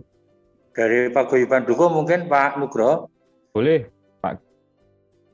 Gimana silahkan, apa yang mau disampaikan? Jadi saya sampaikan ke Pak Pani Radio, Pak Aris Yun Sewu, selamat siang dan selamat siang semuanya. Salam sehat untuk kita semua. Untuk apa yang disampaikan Pak Kepala Pani Radio, saya apresiasi. Yang saat ini adalah fokus memikirkan pandemi. Nah, lebih spesifik begini Pak Aris Yun Sewu. Yang kita rasakan di Kalurahan, Padukuhan, RT RW, ini adalah sekarang kalang kabutnya salah satu penanganan COVID itu sendiri terkait dengan satu, isolasi mandiri, kedua, pelaksanaan pemulasaran maupun pemakaman. Ini fakta di lapangan yang kita alami di 392 kelurahan di kabupaten. Di kota kami memang tidak ada komunikasi, tetapi wilayah paguyuban saya di situ. Nah, yang kita rasakan kan itu. Nah, tadi Pak Kepala Pani Radio sudah berpikir untuk kontak langsung, konsultasi langsung ke pusat. Nah, terkait dengan kebijakan-kebijakan yang sifatnya ekstraordinari seperti disampaikan Pak narasumber Pak Dr. Ari Sujito, ini adalah bagian yang kita harapkan langkah itu ada. Tetapi saya sangat yakin juga ini tidak mudah, tetapi barangkali Pak Kepala Pani Radio, ini kebijakan yang menurut saya sangat populer kalau ini dapat ditempuh. Saya sangat yakin kalau ini bisa akan membawa cerita keistimewaan betul-betul untuk rakyat. Apa yang pernah beberapa waktu disampaikan ngersot dalam Bapak Gubernur, itu menghimbau kepada masyarakat untuk menggunakan dana jibitan dan seterusnya. Itu juga dilaksanakan secara teknis apa yang disampaikan Pak Ari Sujito di lingkungannya. Itu begitu ada namanya diisolasi, isolasi mandiri, itu pasti tetangga urunan, bantingan untuk mensuplai secukupnya, seperlunya, semampunya. Kemudian pihak desa dengan APBDes-nya, sekarang ini atas instruksi dari Kemendes, ini juga mengalokasi ke sana. Nah, maksud saya di pembicaraan ini mengenai dana IS, saya sangat berharap kebijakan ini untuk berkenan dapat menambah amunisi penanganan pandemi versi keistimewaan Pak Aris. Saya sangat yakin apa yang tadi disampaikan kemarin untuk desa dana IS budaya baru 20, kemudian naik menjadi 32, sekarang 100 sekian, alhamdulillah matur nuwun. Nah, ini yang di rembuk pagi ini adalah mengenai pandemi. Oke lah, monggo nanti ini saya rasa Pak Ketua Kepala Panitia tidak sendiri, terutama dengan Pak Gubernur. Karena ini ada kewenangannya di eksekutif, monggo Bapak, rakyat menunggu di sana. Matur nuwun atas kebijakan ekstraordinarinya. Terima kasih, semoga Yogyakarta segera tertangani dan rakyatnya selalu sehat. Matur nuwun. Assalamualaikum warahmatullahi wabarakatuh. Terima kasih Pak Sukiman, Ketua Paguyuban Dukuh. Sebelum menjawab pertanyaan dari Pak Kiman atau menanggapi dari Mas Ari dan Pak Aris Eko, mungkin ada satu lagi dari peserta di sini. Saya beri kesempatan.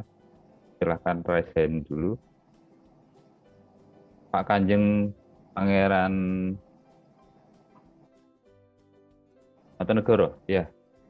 Silakan. Selamat pagi, Sugeng Enjang, Aris, Mas Nur, Mas Ari. Ini diskusi yang sangat menarik ya. Saya ingin menindaklanjuti apa yang disampaikan oleh Mas Ari tadi, bahwa memang dengan situasi yang seperti ini kita sudah dalam keadaan darurat, dibutuhkan komitmen-komitmen. Saya tidak meragukan bahwa komitmen itu ada, gitu ya. Komitmen itu terlihat kok. Jadi dari pemerintah pusat, dari pemerintah. Cuman permasalahannya pada saat komitmen itu tidak di-backup dengan keluarnya peraturan-peraturan yang baru untuk mendukung tindakan cepat dalam kondisi darurat. Nah, ini yang menjadi repot gitu. Saya melihatkan penggunaan dana IS ini misalnya untuk penanganan COVID itu kan sekarang masih tetap dibatasi peraturan-peraturan Menteri Keuangan masalah penggunaan dana IS. Jadi tetap ada batasan-batasannya sehingga membuat penggunaan dana IS ini tidak fleksibel begitu. Nah, bagaimana kita bisa mengadvokasi kepada pemerintah nasional terutama supaya keluar fleksibilitas karena keadaan sudah darurat. Contoh dari Pak Aris tadi misalnya, penggunaan dana IS atau penggunaan APBD untuk pengadaan untuk shelter. Shelternya masih harus melalui proses pengadaan, lelang dan sebagainya. Ini kan kondisi ini darurat benar atau tidak gitu. Ya. Kalau kondisi ini darurat harusnya fleksibilitas itu dibuat gitu. Nah, ini bagaimana bagaimana kita bisa mengadvokasi kepada pemerintah pusat kalau memang sudah menyatakan ini kondisi darurat, coba peraturan-peraturan yang membatasi kecepatan bergerak.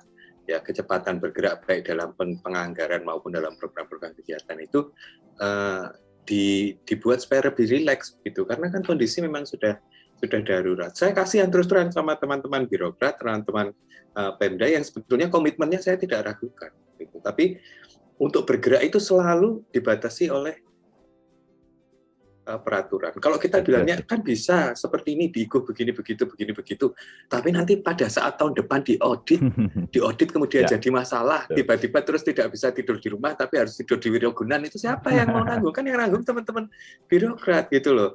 Maka dari itu memang harus ada peraturan yang jelas, yang mana peraturan yang jelas itu rileks. Nah, ini bagaimana usaha kita bersama-sama, terutama dari Pemda untuk mengadvokasi ke pemerintah nasional supaya peraturan-peraturan ini dibuat menjadi lebih fleksibel mengingat keadaan sudah darurat.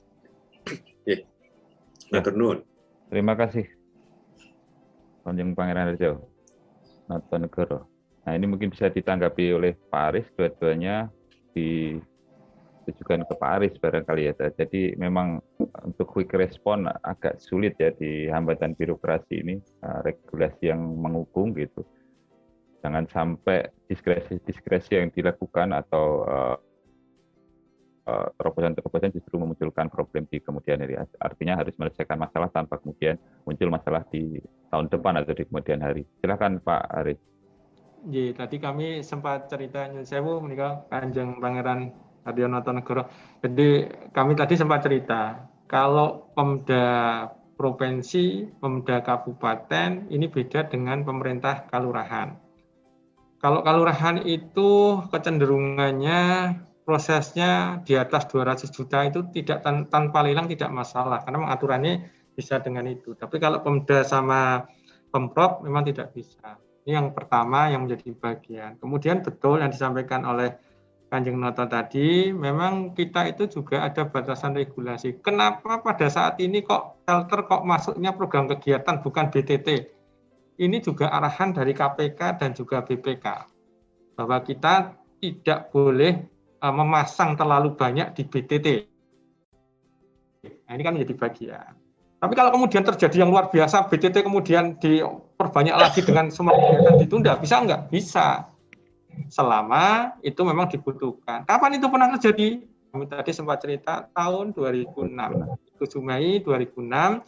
Saya lupa, tapi saya ingat saya sekitar 114-an miliar dana ketika itu harus kemudian dirubah menjadi tadi dana yang bisa cepat untuk kemudian dimanfaatkan. Ini menjadi gempa ya Pak Aris ya. Gimana? Kondisi luar biasa juga itu saat ada bencana alam ya. Iya, dan itu semua kegiatan betul-betul berhenti, Mas. Semua kegiatan berhenti, nggak boleh ada lain kecuali pemulihan untuk, misalnya itu bisa nggak bisa. Selama pergeseran ternyata masih kurang, refocusing masih kurang, harus ada tindakan BTT masih kurang, harus ada tindakan berikutnya. Nah, ini menjadi bagian dana IS ini juga menjadi bagian satu kesatuan di APBD. Kalau memang yang lain nggak bisa betul, inilah yang kemudian kita juga sampai ke Jakarta. Cuma tadi kami sampaikan, kita punya kendala. Kita itu tinggal 1 kali mengadakan perubahan. Ya kalau kemudian kita salah langkah di 1 kali itu artinya selesai sampai dengan akhir tahun. Jadi kalau sudah salah itu ya sudah sampai akhir tahun. Makanya inilah menjadi bagian alternatif-alternatif yang tadi saya sempat sampaikan. biarlah ini menjadi bagian di bungkusan gugus COVID, karena kami di bagian dari beliau-beliau ini yang menjadi bagian. Jadi yang disampaikan Pak Kiman tadi, keinginan sama Pak, jadi kami pun juga sebenarnya ingin seperti itu, tapi tampaknya ya prosesnya yang harus kemudian kita lalui agak berbeda karena ada regulasi yang mengatur berbeda. Ini saya kira menikah Mas yang dapat kami sampaikan. Ya, Aris, kita hampir tiba di penghujung waktu, sudah melebihi dari durasi yang semula kita rencanakan 1 jam diskusi ini, tapi ternyata banyak sekali respon dari peserta diskusi. Ini ada pertanyaan mungkin untuk Mas Ari yang sekalian mungkin sebagai closing statement ya Mas Ari.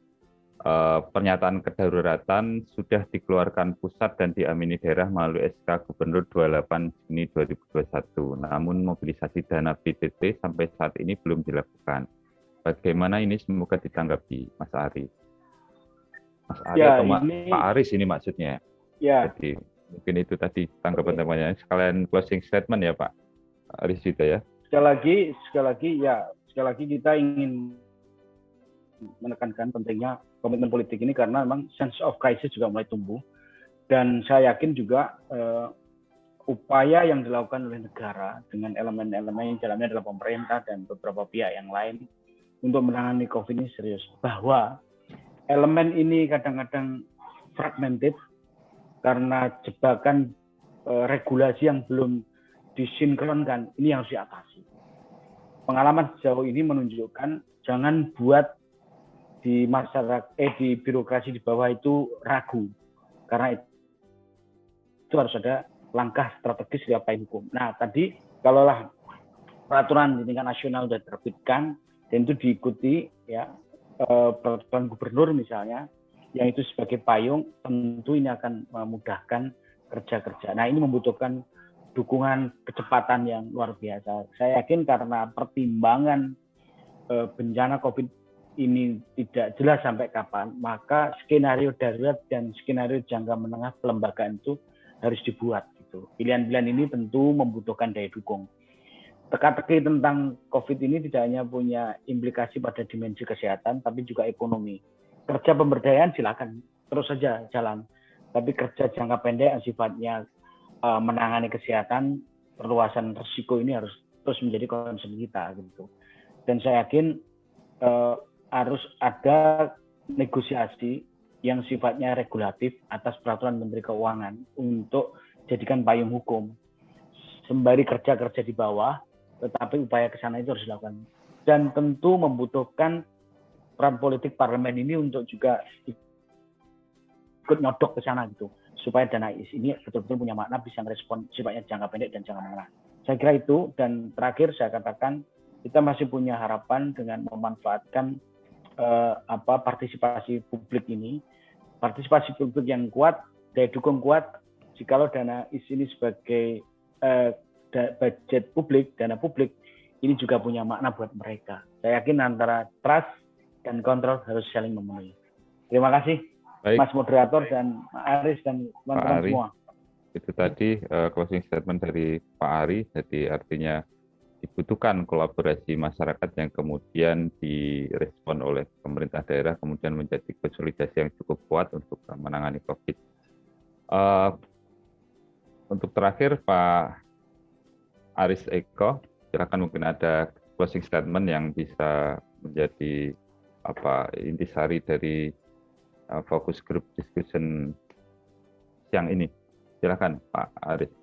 Ya, matur nuwun Mas Nur. Jadi kami sadar, kami sebagai perencana dana keistimewaan belum sempurna untuk merencanakan dana keistimewaan sesuai dengan Undang-Undang Nomor 13 Tahun 2012 berkaitan dengan kesejahteraan masyarakat. Kami akan coba perbaiki itu, tapi kami tidak bisa sendiri. Kami membutuhkan masukan-masukan entah dari masyarakat ataupun nanti juga OPD pelaksana. Karena OPD pelaksana ini menjadi kata kunci. Sebagus apapun program kegiatan yang diusulkan, kalau tidak ada OPD yang mau melaksanakan, mesti tidak akan jalan. Apalagi ada ketakutan-ketakutan dari pihak OPD dalam birokrat apabila ada klausul kata-kata lelang. Ini juga menjadi bagian yang perlu kami sampaikan. Misalnya saja kami di Dinas Kebudayaan itu dulu semua gamelan itu menggunakan metode lelang. Sampai dengan tahun 2018 kita belum pernah lebih dari 50 gamelan yang kita kemudian kita adakan. Tapi alhamdulillah ini ternyata kita ada perka LKPP yang memungkinkan swakelola dengan sistem kompetisi. Yang saya bukan sekolah kompetisi. Sehingga tahun ini kita bisa 73 gamelan. Dan juga kualitasnya Bapak Ibu bisa melihat kualitasnya lebih bagus daripada kalau kita mengadakan lelang. Nah, ini menjadi bagian juga kami berharap moga-moga semakin banyak OPD juga tergugah dengan diskusi pada kesempatan kali ini sehingga bisa mengusulkan program kegiatan yang sesuai dengan masing-masing ketugasan teknis dari mereka, termasuk tentu saja masukan dari Bapak Ibu di saya kira menika matur sembah nuwun nyuwun Baik, Pak Aris Eko Nugroho.